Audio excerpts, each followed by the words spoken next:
Hey guys, Aaron here. I am in my college right now, and in one of my filmmaking classes, they have one of these. I think it's called a Steinbeck film editor. It still works. So we got this. Got those. Yeah, let's not do that. That switches that light on. That's for rewinding. Yep, this one's for 16mm. Oh, what's this? Lots of 16mm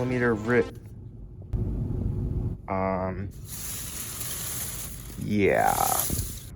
So if I'm gonna look through that, I have a lot of work to do. I have two of these, and I think there's two large reels of film in there, one black and white and one faded red color one. So let's try and spool them up, shall we? Okay, this can just come off. I can place that here. Right there. And boom. So let's get started.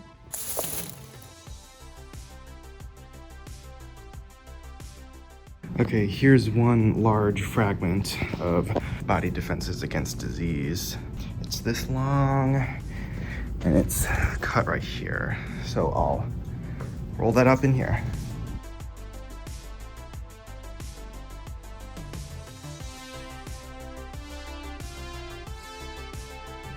Okay, this may have been a lot more hard than I anticipated. Yeah. It's like all tied together, crumpled up. And that's like half of it. But whatever, I'll keep going. So I'm gonna add this to the end of this and splice it together and then spool this all up. Okay, now this is all spliced up. So now I can spool all this.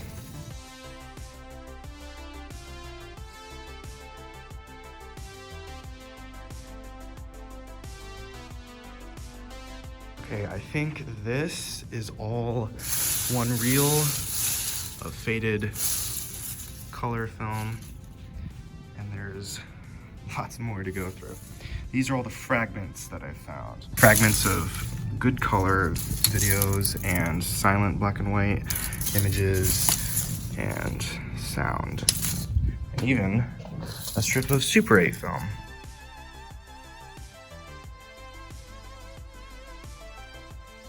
Okay, so apparently this isn't one roll, it's all just long fragments of film.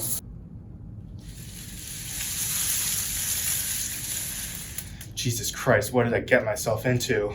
I don't even care about splicing anymore, I just want to roll it all up onto one roll.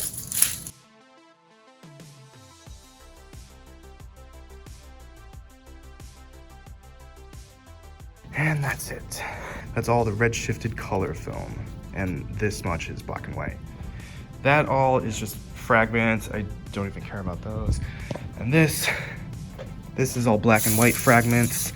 Some of them looks like film, like new stock film that someone has shot. And some of it is a cartoon.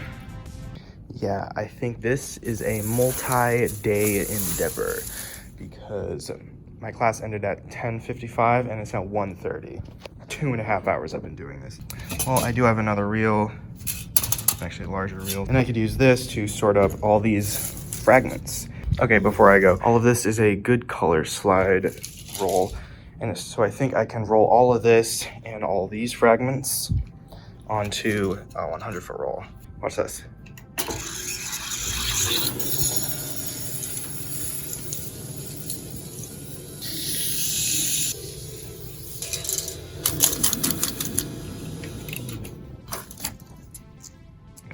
That's almost 100. Okay, so I'm pretty full on this 100-foot roll, and I still have all those fragments to do.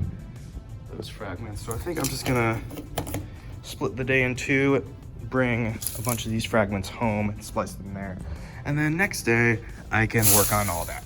Okay, day 2 of trying to sort this whole pile of film. I already basically filled up one of these with all the faded red footage and some black and white footage. And now I'm gonna try and see what's the rest. So let's go to the time lapse.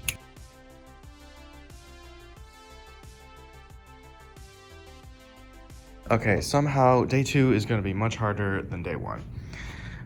Since I'm at the bottom of the box now, there's lots of smaller fragments that I'm going to have to splice together over and over again. So I put them all in piles. These are black and white sound. These are new stock that someone shot probably for this class in this college. This is black and white silent. These are intertitles from either a documentary or a silent film. And these are the leftover faded color ones. These are literally just trash. These are clips from a cartoon. So I'm gonna have to get splicing. And luckily, my teacher gave me this. A fully clunk splicer. All I have to do is put the tape over the film, cut it like that, and now the film is spliced. Okay, what should I start with? Let's just start with the faded red. I know what this is. So let's get splicing.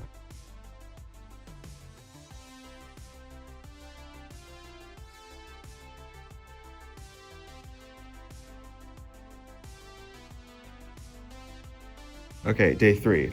I promised myself that this will be the last day. I only have this much to do. Not much, but lots of small fragments. It's gonna be hard to splice together, but let's see what's at the very bottom. Let's get time lapsing.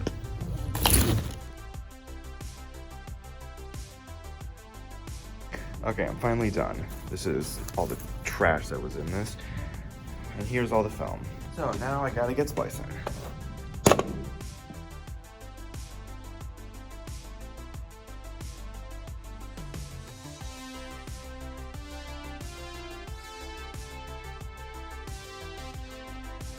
And while I'm here, let's see if this Steinbeck still works.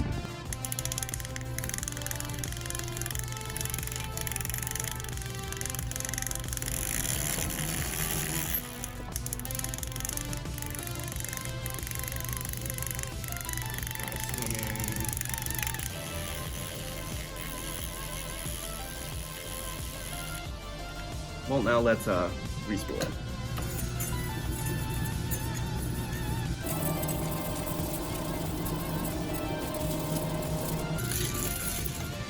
Okay, I finally got the last of the silent and sound prints. Now I just need to go home and respool them on the right reels, and then I'll show you what they are. Okay, so now I'm back at my house, and after hours of splicing together strips, putting them through the projector, realizing that I put them backwards and reversed, resplicing them, and failing to resplice them, I finally got them all on these reels. I have silent fragments, sound fragments, and 3 documentaries. This one is called Body Defenses Against Disease. This one is called The Effect of World War I on Germany and Russia.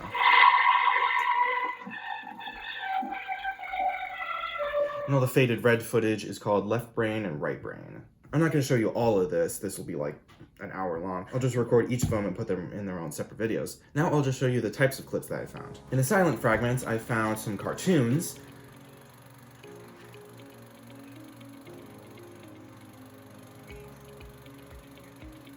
This one, I have no idea what it is, but this one is called Touchdown Mickey from 1932. And yeah, a projector just ruined this film.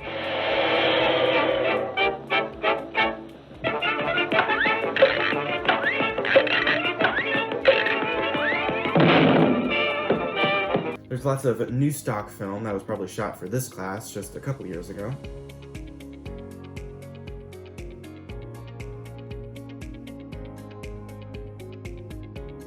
Even a black and white negative shot.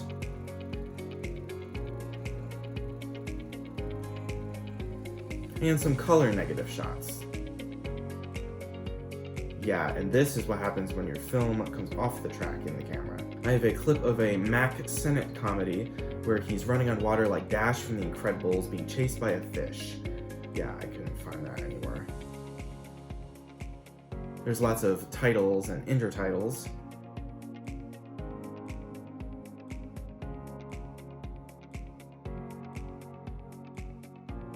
There's some shots of the Hindenburg.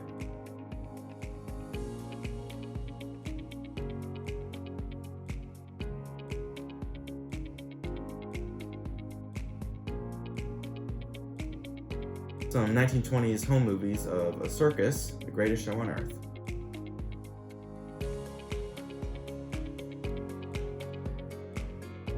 And there are some shots where people drew on the frames in marker. And one where they just erased the whole image to make it a square for some reason.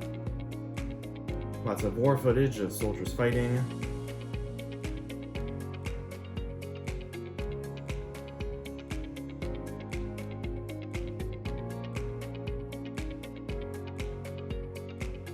Shots of a silent movie called Son of the Sheik from 1926.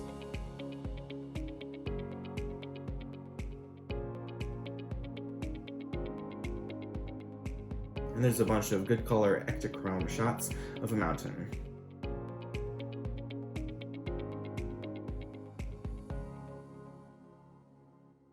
The Super 8 film that I found was a negative shot of a building and a really blurry shot of just some guy. And for the sound fragments, I found lots of shots of the German military from a German documentary. Die Operationen an der Ostfront führten in wenigen Wochen zur Vernichtung der sowjetischen Angriffsarmeen. Die Spitze halt! Die Ortschaft wird von sibirischen Scharfschützen erbittert verteidigt. There's some shots of a zoo with some monkeys and some bears.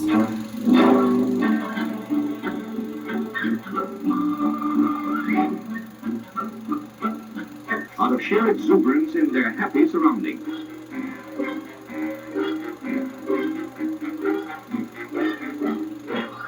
There's a shot where someone etched words onto every frame for like a few feet. There's a short film called Psalm 41, The Soldier, starring William Shatner. This is from 1962. And the version on YouTube is, for some reason, really cropped in.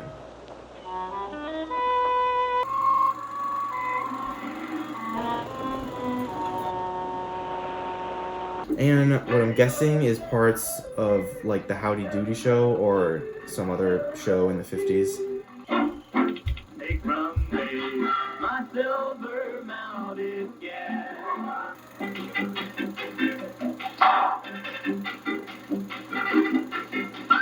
Whatever this is, the talking horse. And he's planted, you can guess off the ladder of success, but he keeps the same address, wild free. And now for the documentaries. A few minutes of body defenses against disease. Not only does the care of the sick cost The millions, full version is on YouTube. but time Lost from employment adds tremendously to this waste.